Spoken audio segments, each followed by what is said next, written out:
মেজাজ খারাপ? বাবা আমার বিয়ে নিয়ে খেপছে। Wow, congratulations. আচ্ছা আচ্ছা, ঢাকাই সিনেমার আমিন খান, শাকিব খান, জায়েদ খান, অধরা খানদের পর এবার এলেন নতুন খান।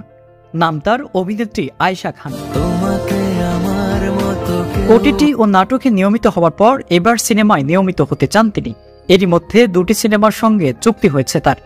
এরই মধ্যে প্রথমটি শিরোনাম শেকর, দ্বিতীয় সংবাদ।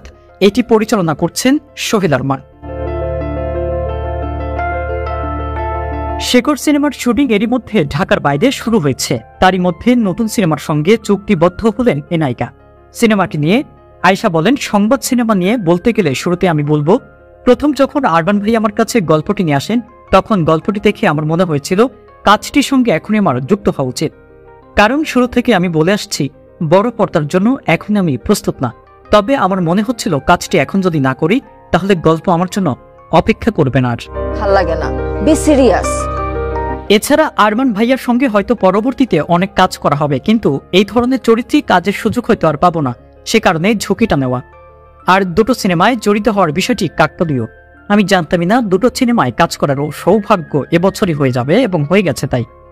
তাই কাজ দুটো করার ঝুঁকিটা নিয়েছি। আর দুটি সিনেমার গল্প এতটাই সুন্দর যে আমি আর না করতে পারিনি। সংবাদ সিনেমায় আয়েশা খান ছাড়া আরও অভিনয় করবেন অভিনেতা ইরফান সাজ্জাদ ও সোহেল মণ্ডল।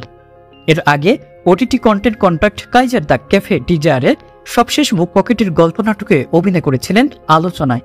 তবে এবার বড় পর্দায় নিজেকে ব্যস্ত রাখতে নিজের সর্বোচ্চ দিয়ে চেষ্টা করছেন এ নায়িকা।